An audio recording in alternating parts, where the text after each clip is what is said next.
So we live now? Those buttons can be there, yeah, All right. the red little button there, or the red little one.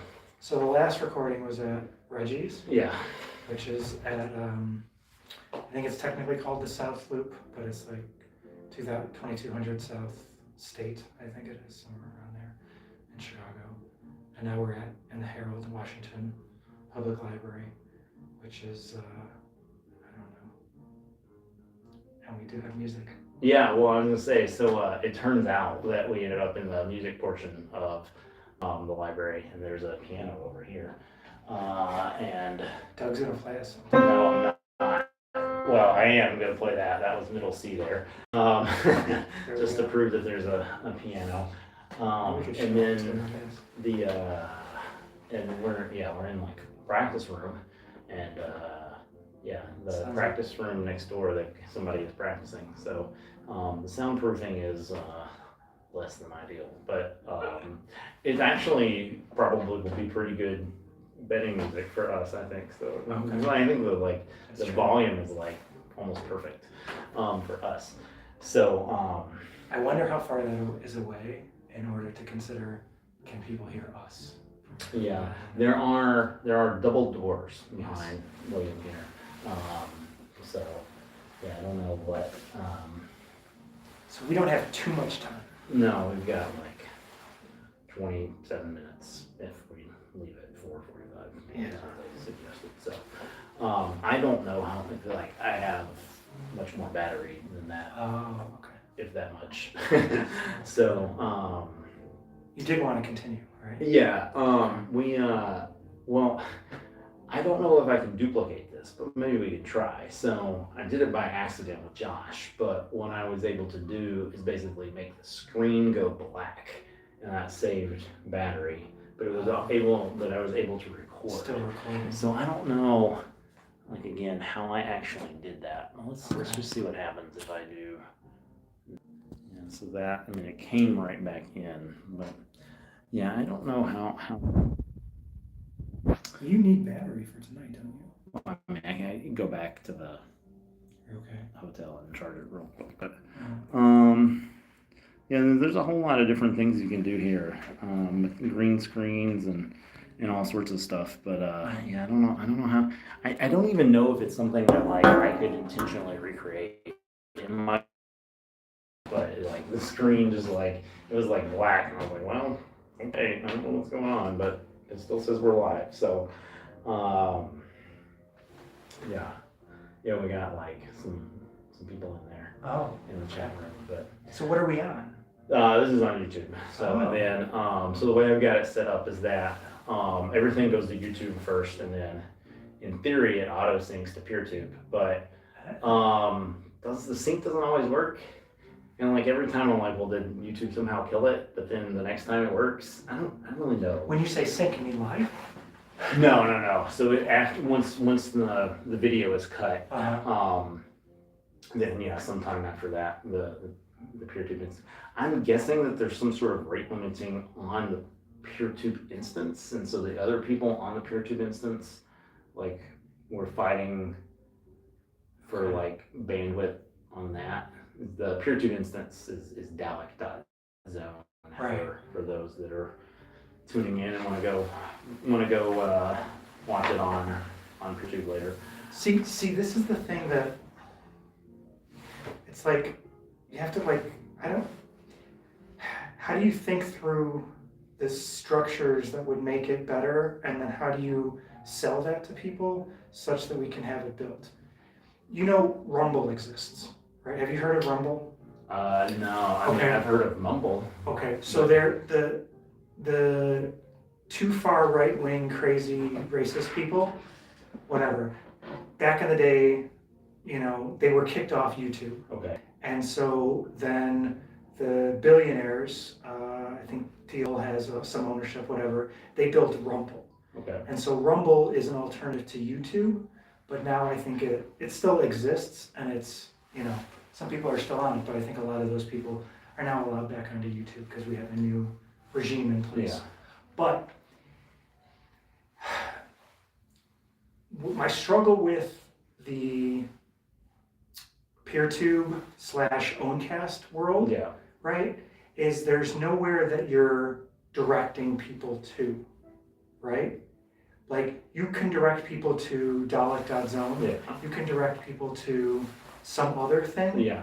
right? But again, there's no critical mass. You can't just tell people, go here and Well, search, I mean, there and is you're gonna find my video. there is a PeerTube app, and you can search. Have you there. tried it? Yeah. It's not good. I mean, it searches things. It searches things, but I don't think I've tried to find Dalek.zone now. Yeah. I don't think I found stuff on there. Yeah, I don't know how the peering all works, but Right. So what I think you need something. The app is the way to go, right? So you need. So I use for podcast. So to me, podcast is the model because podcast is decentralized, right? But it's still very usable. So like I use, well, okay, yeah, but that's just RSS. it's just RSS. So So how does that matter? I mean, like PeerTube already has RSS feeds. Yes, but okay, but what I'm saying, this is the struggle that I feel like I'm constantly in. Okay. I use the app called Pocket Casts. Okay. Okay, so Pocket Cast has a web version, Yeah. and it also has an app that I can run on Android. When I go into Pocket Cast and I do search, Yeah. it finds basically all podcasts. Okay, that should be a difficult Well, thing to do. So I mean, you have to sign up with like one of the like podcasts, like, You don't. the coordinators. You don't. I don't think you do. So you think it's just going out and looking for all RSS feeds on the internet? I think it's doing a very good job of finding them all. I mean, when you say finding all the coordinator, I think that there are less podcasts. I think that there are so many, let's say, PeerTube servers that you could have an app easily search all the major PeerTube servers. Don't you think? Like, Yeah. I don't think that's happening. So what I want to see is again, PeerTube might be the one, Yeah. but if there should be you should be able to go to PeerTube app, PeerTube.app, right? And it should look like, I would argue, YouTube. Or it should look like Rumble. Rumble and YouTube look basically exactly the same. They do not look like, the app does not look like that. The app is doing something else.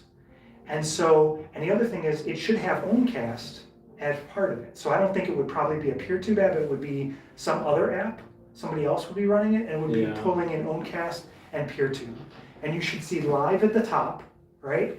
And then you should see, I would even be fine with them paying because they're not the only one. Well, if they make the app open source, then anybody can make their own thing, and you have everything right there. And then you can say to anybody, "Hey, go here, and you can find me." Right? I guess the thing is that podcast apps don't do live stuff. You're right. So I mean, but it doesn't matter. Well, it does matter if we're trying to model the podcast app on the video. But I think it's interesting, like, because you said, because you've talked about like radio streams and stuff, Mm-hmm. and it's interesting because people do watch live video, like that's a real thing. Yes. But audio only. I mean, yeah, it exists. I mean, we know. How do you mean audio only? I think I'm. Well, I like the radio station. Mm-hmm. I don't know how many people really care. To listen to a radio station? Yeah. Yeah, but they do. We still have people listening to radio. Yeah, but I'm saying like, you have. I think the people that are listening to Rhino Stream, like that number is like far less than the people that are watching like live Twitch streams, Sure. live YouTube. Like live video is like a real thing in a way that like live audio is not. Right. And that's sort of an interesting thing because It is. Because like musicians are doing live shows, but they're video feeds. They're not audio feeds. Right. I mean, again. But everybody listens to a lot of podcasts. Yeah. So I mean, we have this interesting dichotomy between what people are doing with video and what they are doing with audio. And maybe that's something that maybe that's something to accept and not worry about like the radio thing. I think Or you put it out on that too, right? That's what I think you do. I think you do a live video stream, but you also make it accessible to a radio app, right? sure.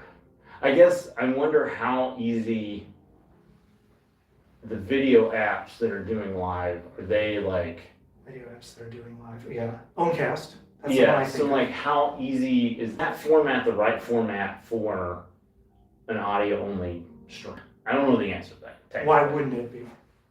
Well, because it's different codecs, different. I mean, you could do it, you could strip it, but you have to strip the video live.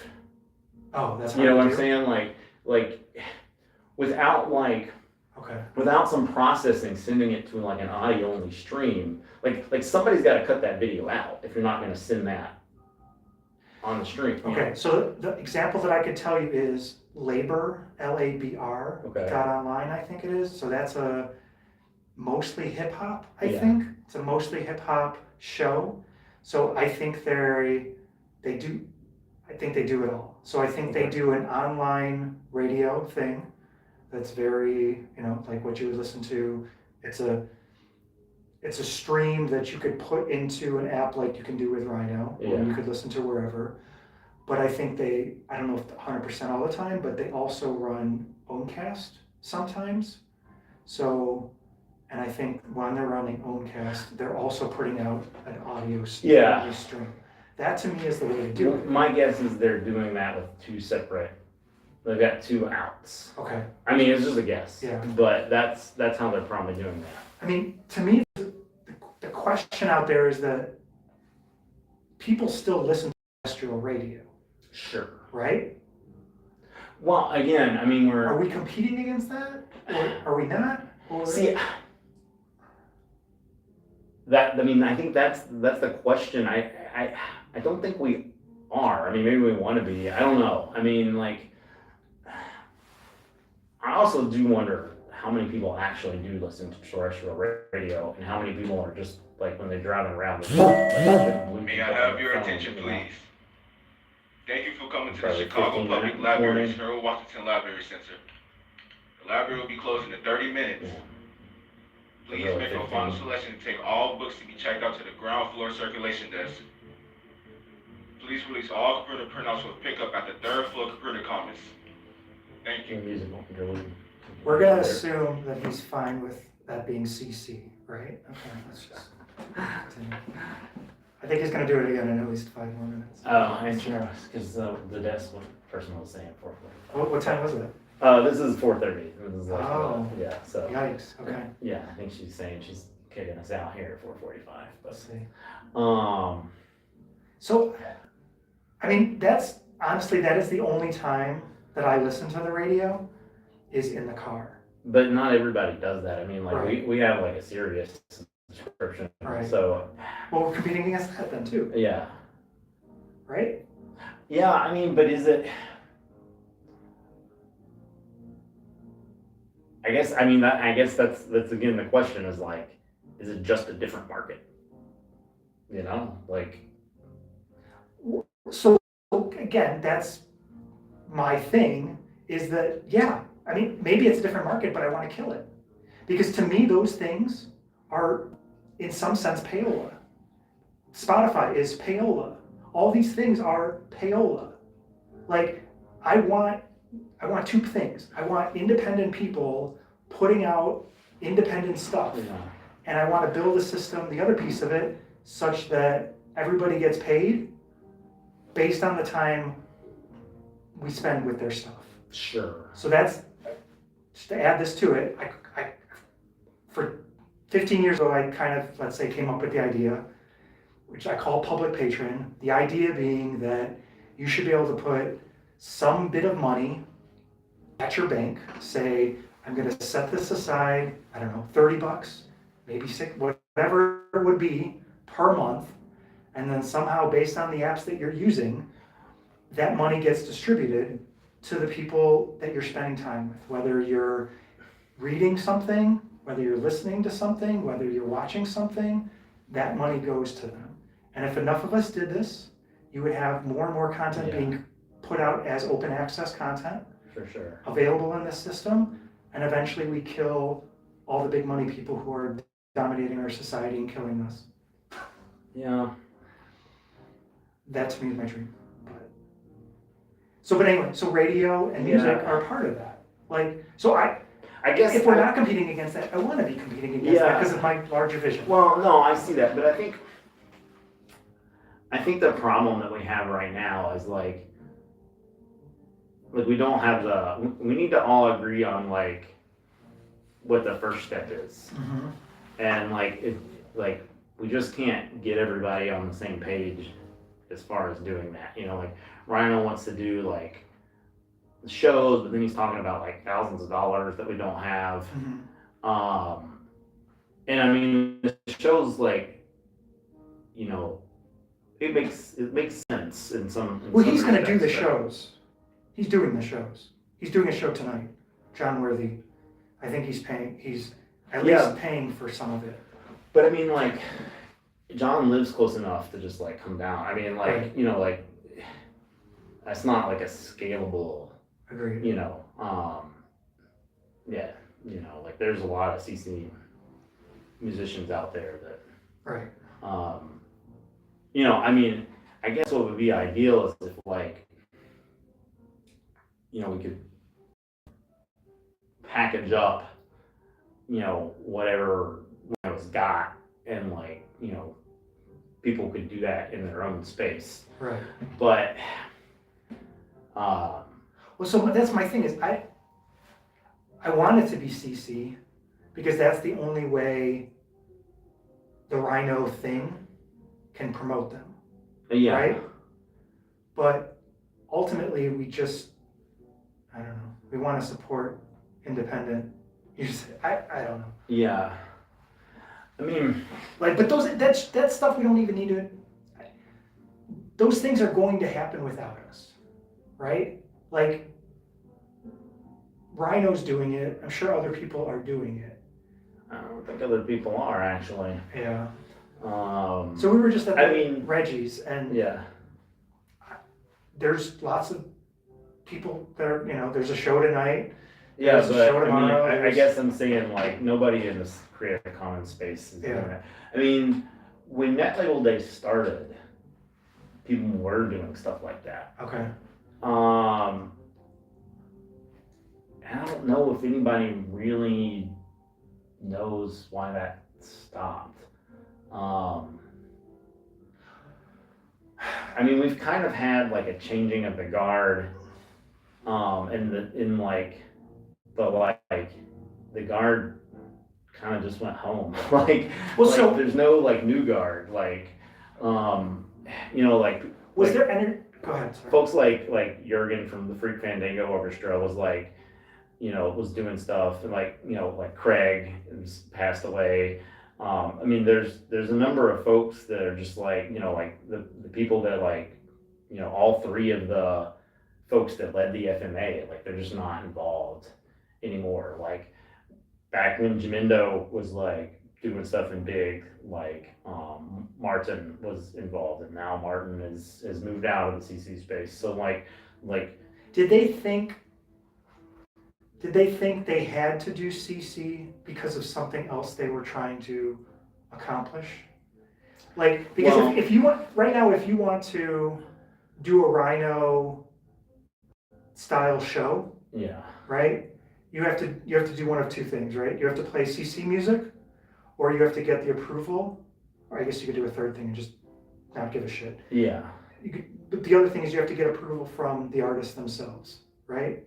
So individually for each song, right, when you're going to play it. Yeah. So that's what. So the NHAM thing puts out a show once a month or something like that, and a number of their songs that they put on there are not CC. Yeah. But I think they get approval from those artists to put it on there, right? The Tribe Bandwagon has, I can't even remember the name of it, but they have a streaming station basically, and the way that they get to do that is when the artist signs up puts their music on Bandwagon, they tell them whether they can put, you know, Yeah. whether they're allowed to put the music out that way. So I guess what I'm wondering is, did the energy behind CC go away to some degree because streaming music was that they felt like they had to do CC to do it? And to some degree now you have Spotify, you have, I don't know, you know, there's other ways to stream music without it being CC. There's no other way, right? I don't know. That's, I guess, what I'm saying, right? Like, if you want to do a show Rhino style, you know, you could break the law or you could get directly from the artist. I think those are really shitty things to do, but that I don't think people, I don't know. Yeah, I guess this may have been clear to you, William, but probably wasn't clear to certainly people that don't know the situation with Rhino. But talking about two separate types of shows with Rhino. So we have like the physical like band like in a room like this is a physical, you know, other humans in the area sort of thing. And I just wanted to point that out because like it's pretty obvious they're giving you permission in those cases because they're physically there. And then you have like a stream with just like recorded music. That, and this could be a recording of a live performance, but nonetheless it's still recorded. So, so I just wanted to make that distinction because we've been talking about Rhino in both ways. I felt like that might be confusing for folks. So just to be clear, when I was talking about doing shows like Rhino, I was talking about like live performances and like getting humans in physical space. But when you're talking about getting permission, you're talking about having a stream and recording music. So just wanted to clarify because Agreed. Thank you. That can be confusing. So is there better terms? I don't know.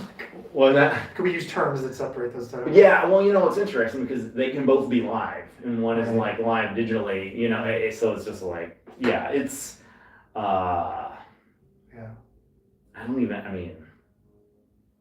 know what do you call, I mean, I guess performance? It's a live performance, yeah, you know, so, but even that is a little, because you could have a band like in a studio doing like not to a live audience but still performing live, which is like I guess maybe like a third category, you know.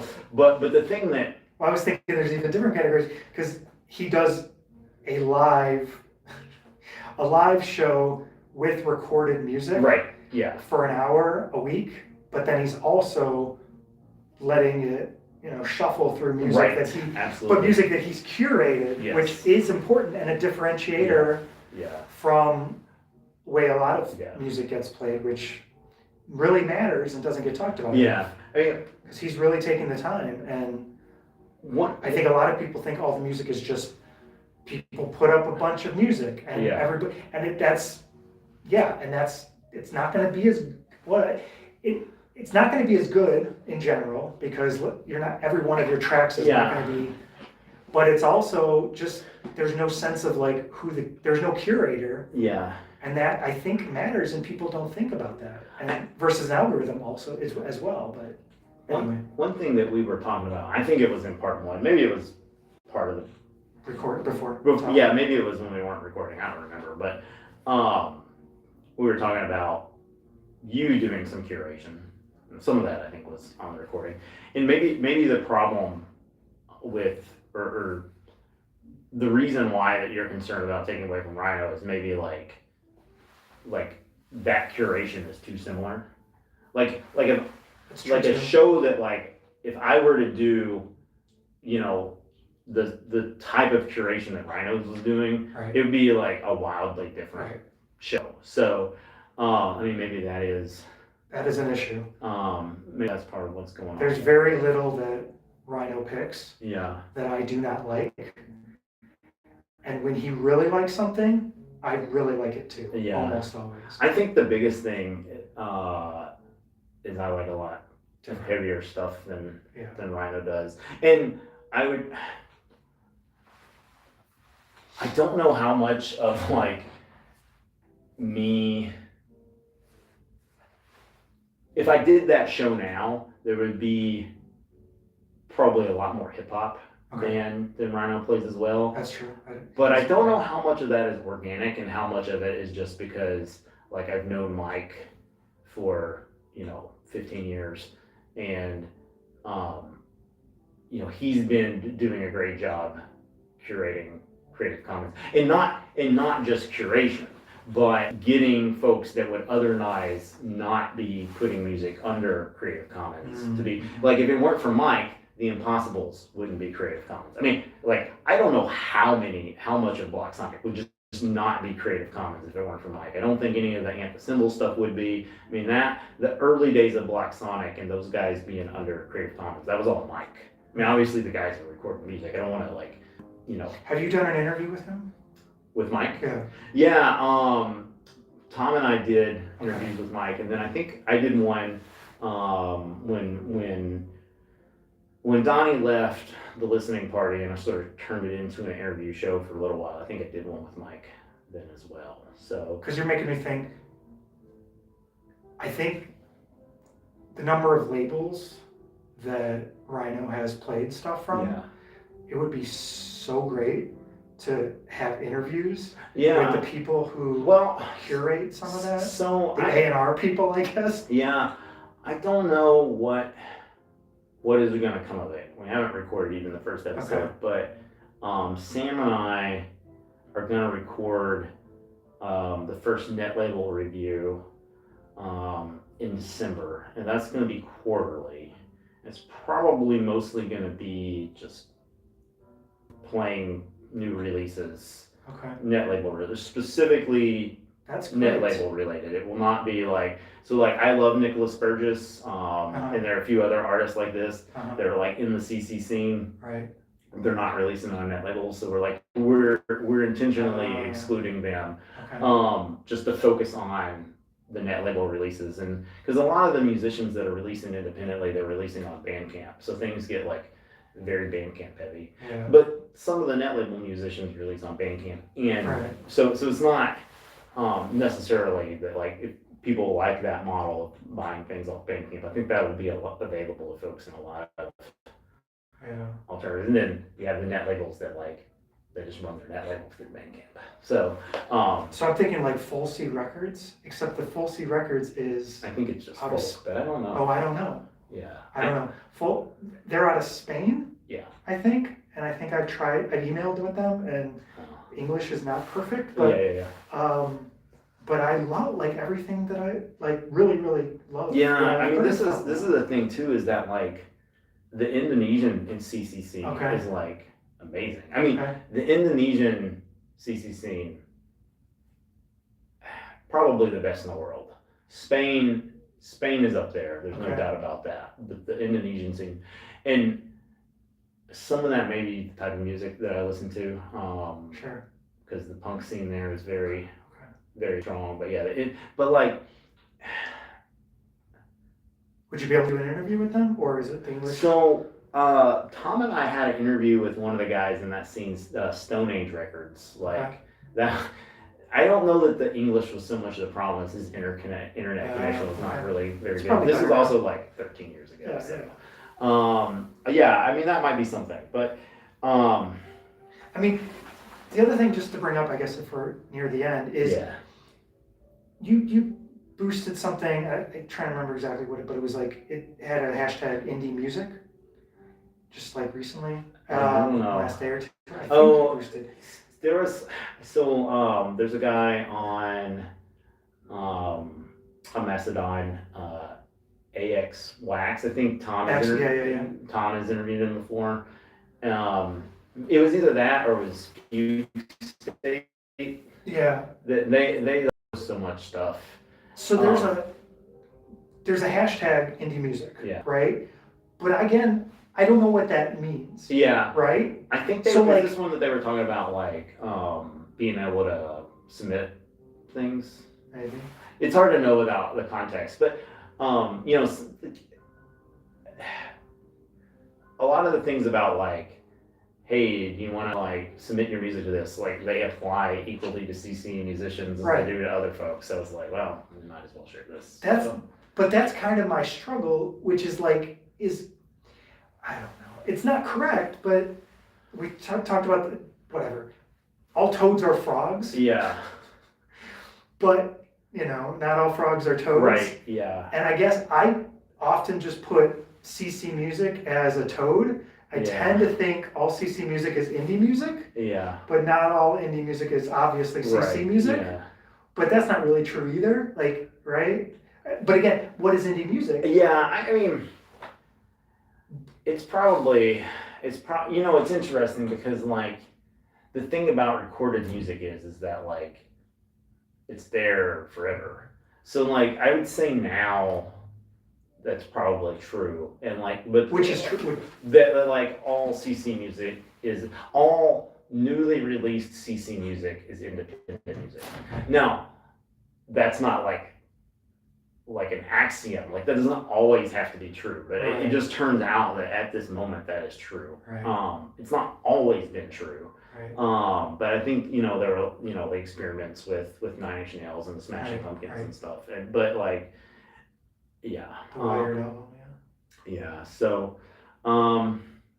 yeah, I mean it's that was one of the reasons why we ended up going with the name Friends of CC Music.